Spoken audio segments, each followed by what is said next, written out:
Bonjour les amis, alors gros coup de mou, gros coup de gueule ce soir. Bon, vous avez bien vu que ma dernière vidéo, mon avant-dernière du coup, elle avait sauté. J'ai toujours pas trouvé de solution pour la mettre sur Crowdbunker. Je suis une grosse buse en technologie, il faut croire, mais j'ai les contacts de Mathieu de Crowdbunker et donc ça va s'arranger. Donc cette vidéo, vous pourrez la voir bientôt. Mais pourquoi ça va pas aujourd'hui? Eh bien, parce que nous sommes en pleine action pour nous organiser contre la sexualisation précoce des enfants. Et évidemment, tout ça, ça fait partie du même but. Donc, la mise sous contrôle de tout. Et j'ai vraiment l'impression que le totalitarisme, c'est comme une fumée toxique, un gaz toxique qui s'insinue absolument partout, qui va dans les fissures, qui passe sous les portes et qui va vraiment dans tous les aspects de notre vie. Et donc, qui, bien sûr, n'épargne pas non plus nos enfants. Mais là, j'ai accumulé quand même quelques belles catastrophes. Donc, une patiente dont le mari de 35 ans a un cancer du cuir chevelu, une autre dont le mari a fait un AVC, le père a une maladie dégénérative, ce qu'on a neurologique, donc une maladie de Charcot, un ami de mon fils 21 ans, syndrome de Guillain-Barré, et ce soir, je tente de partager une pétition que nous avons à l'initiative d'Ariane Biran signée à 20 professionnels de la santé et de la psychologie et de l'enfance. Et je partage dans un groupe de médecins. Je les embête jamais avec ça d'ordinaire. Et là, on me répond que ce groupe n'est pas le lieu pour étaler des délires irrationnels qui s'opposent à des vérités, des faits avérés, des faits avérés. Voilà, les faits avérés sont que les injections anti-Covid sauvent des vies et que la masturbation apprise aux enfants de 5 ans, y compris aussi la façon dont on met un plug anal, c'est pour les protéger des pédophiles, tout le monde le sait. Donc j'avais envie de crier et sur ce, je tombe sur une publication qu'on me partage, un jeu d'extension de PornX pour enfants de 13 ans. Déjà, une extension d'un jeu pornographique, à quel âge ils jouent à ça? Des jeux pornographiques.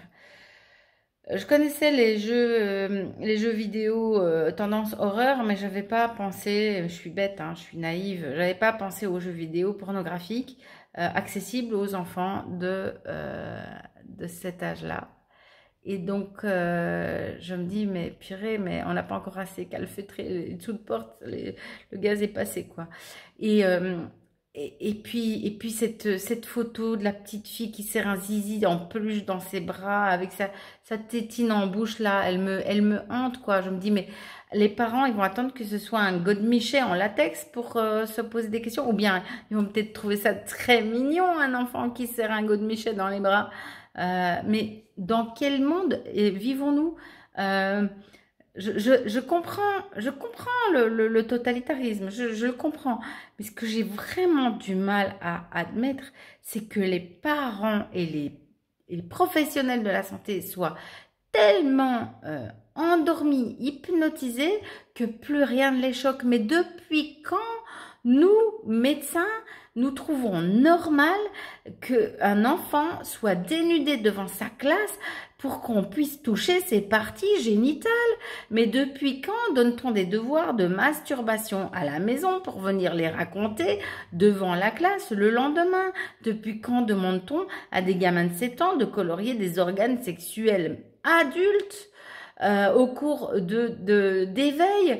Depuis quand montre-t-on de la pornographie à 12-13 ans pour développer l'esprit critique? Mais lisez 1984 ou La ferme des animaux, bon sang, ou Le meilleur des mondes d'Aldous Huxley.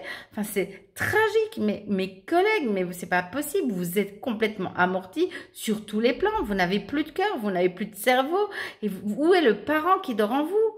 Nous sommes des adultes, nous avons un devoir de protection des enfants, de tous les enfants, de toutes les couleurs, de toute la société, même si on n'en a pas eu nous-mêmes, même si on est des vieux rabougris du cerveau et qui sommes assis sur notre dictionnaire de médecine et qui regardons les gens avec dédain. Nous sommes responsables de donner, d'apporter sur un plateau d'argent le monde de demain à nos héritiers et le donner au minimum comme on l'a trouvé. Mais en fait, non, il faut l'améliorer. Nous sommes responsables de ce que nous faisons et nous serons jugés et condamnés si nous ne faisons rien. Et ça ne sera pas dans ce monde-ci. Alors, bougez vos fesses, merde, je suis vulgaire, mais mes collègues, vous êtes complètement à la masse. Réveillez-vous. Qu'est-ce qu'on est en train de faire aux enfants? Réveillez-vous, bon sang, maintenant, avant que vous ne soyez complètement lobotomisés avec votre 47e dose de produit expérimental et que vous ayez tué la moitié de vos patients.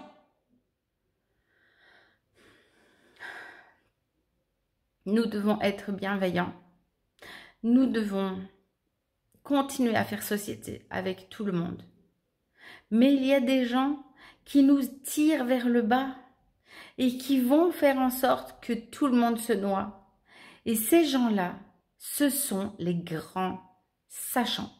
Ceux qui ont été à l'université sont aujourd'hui nos ennemis, les intellectuels, ceux qui occupent les positions de pouvoir, c'est-à-dire ceux les figures d'autorité en fait, ceux qu'on nous a appris à respecter quand on était petit, les médecins, les enseignants, les policiers, les magistrats, les politiciens, les ingénieurs, tous les intellectuels, ils sont complètement tordus dans leur tête et ils deviennent dangereux pour nous tous.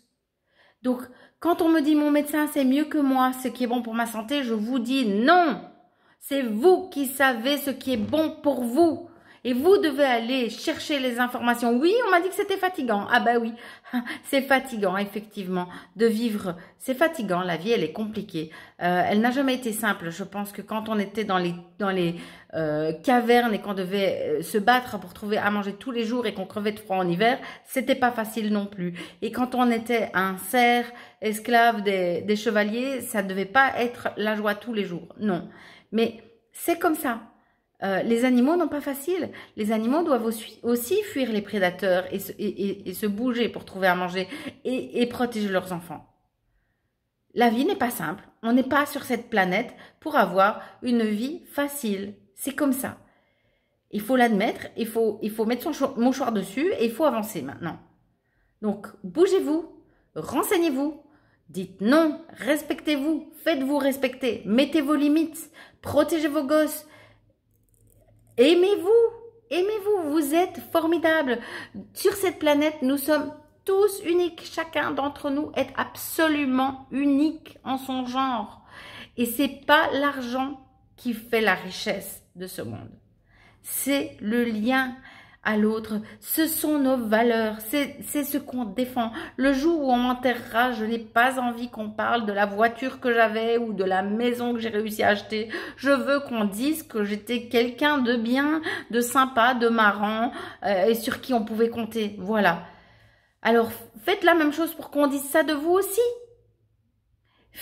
Le jour où vous allez fermer les yeux, soyez fiers de ce que vous avez accompli. Dites-vous que vous avez fait de votre mieux et que vous laissez vos enfants dans autre chose que sur un tas de fumier.